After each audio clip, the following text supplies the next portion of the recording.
Hey guys, it's Zach. So, Enphase officially released more information on their new fourth generation battery, the 10C, that they've been hinting at for about 6 months now. It has 10 kilowatt hours of capacity, 7 kilowatts of continuous output, a smaller footprint, and a couple of cool new features that could make a big difference. Some improvements with this 10C are certainly intriguing, and it seems like they are moving in the right direction by improving simplicity. Obviously, this video is all based on my research and past experiences. Of course, I have no hands-on experience with this new product, so the execution of everything does remain to be seen. Now for this, to make things apples to apples, let's directly compare this new 10C battery, which is 10 kilowatt hours of energy capacity, to two of their current 5P batteries, which is 5 kilowatt hours each, so the same 10 kilowatt hours of total energy capacity across the board. Now, the most obvious thing that changed is the battery's shape. We see this 10C has a more square-like appearance when compared to the vertical look of the 5P, and when compared side by side, there is much more energy for the footprint. Enphase basically consolidated two of the 5Ps and then put them into this new assembly. And this was a huge criticism of the 5P. And if you're subscribed to the channel, you've heard us talk about this before. It just took a massive amount of wall space, especially if you needed two or more units. And having just one of the 5 kilowatt hour battery never made sense to me, especially if it's designed for backup.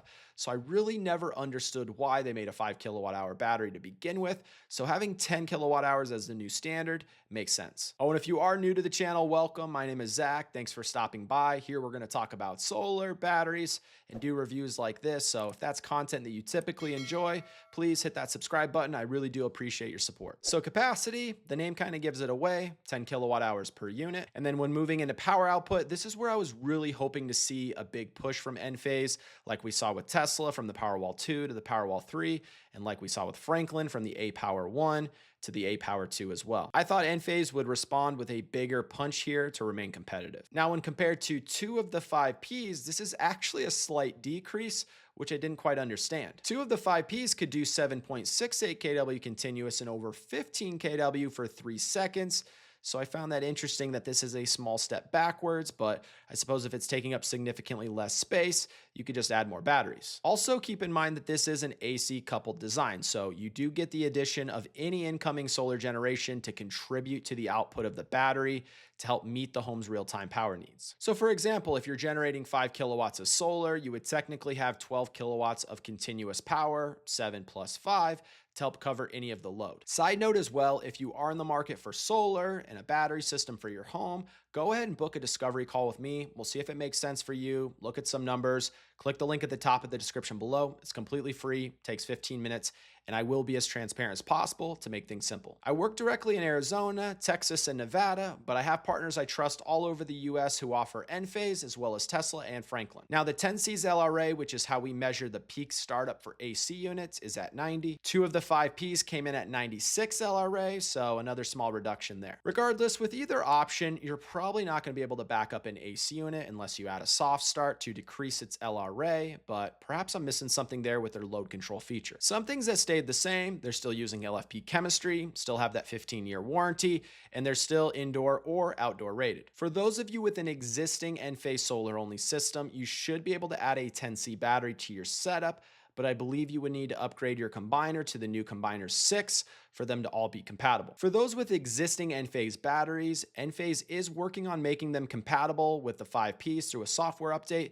They will likely not be compatible with any generation prior to the 5P, unfortunately. Pricing is unclear right now, and of course, that's going to be a key factor that'll really determine how it'll play in the market as far as availability. What I'm hearing is second half of 2025, but the initial expectation was Q1 of this year. But when we look at these specs only on the datasheet, it really feels like just more of a refresh and a repackage of the 5P than an actual next generation product, but perhaps that was their objective. So we got the stats, we got the numbers. Let's talk about some first impressions. As I dig deeper, the improvements that we see Enphase make here really come down to them trying to accomplish 3 objectives: smaller footprint, easier installation, and reduced cost. And these 3 things usually go hand in hand. With Enphase today, the amount of components and wall space that's required for their current 5P option, especially when you need more than 2 units, is just simply insane. Comparing a Powerwall 3 installation, for example, to a 5P installation just isn't fair. With this 10C, I do like that we now have 10 kilowatt hours in a footprint that's 62% smaller, so more energy density, less wall space taken up. Another huge step towards simplicity capacity and cost reduction comes from Enphase's new meter collar. This piece of equipment will now serve as the transfer switch to isolate the home from the grid during a power outage. The new Combiner 6 will now act as the home for both the solar breaker as well as the battery breaker and combine everything together. This and the meter collar will remove the need for their system controller, which was as big as the batteries themselves. Enphase is spot on here because this meter collar is really the way that all manufacturers will be moving here in the near future. Tesla paved the way here with their version of the meter collar, the backup switch. It's been a really popular option. We have seen a big push in battery adoption because we can install storage more easily at a lower cost point in these areas that have the meter collar approved. It just makes the installer's life so much easier. So right out of the gate, we have the same 10 kilowatt hours of capacity, 3 less boxes, and a smaller footprint since we got rid of the system controller, got rid of the critical loads panel, and got rid of one of the battery units. And it does look like they are trying to completely phase out the system controller and go all in on the meter collar. So my initial concern was, what about the utilities that have not or will not approve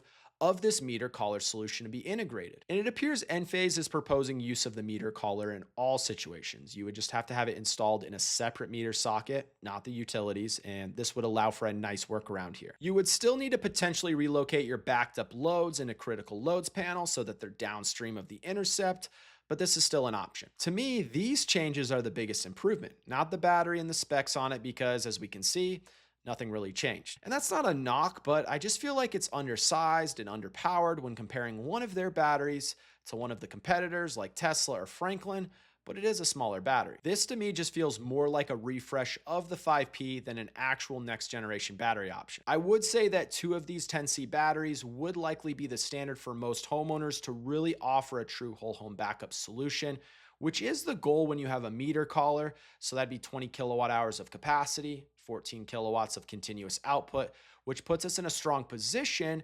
But what about cost? Like we mentioned, we don't have those pricing ranges yet, so we'll see where it lands and how all of these improvements really do impact that. So maybe going with 2 of the 10Cs with their meter collar will fall within a reasonable cost range when compared to what's out there today. But all of these numbers aside, I have always liked Enphase's ecosystem, their software, and their overall customer support. They also do have a massive installer network and still hold a huge market share on both the inverter and the battery side. Yes, they are premium, especially in terms of cost per kilowatt hour installed, but you are buying a very technical product and things can go wrong. So having that 15-year warranty, plus their software, plus their system monitoring and their support, these are all huge bonuses both for the consumer and the installer. But you tell me what you think. Is this 10C enough to compete with Tesla, Franklin, and others in a super competitive space? Or is this 10C just going to be a bridge for Enphase to allow them to set the stage for their 5th generation model? Time will tell, and we will see how this product competes once it's fully rolled out. Don't forget, if you are in the market for solar and a battery system for your home,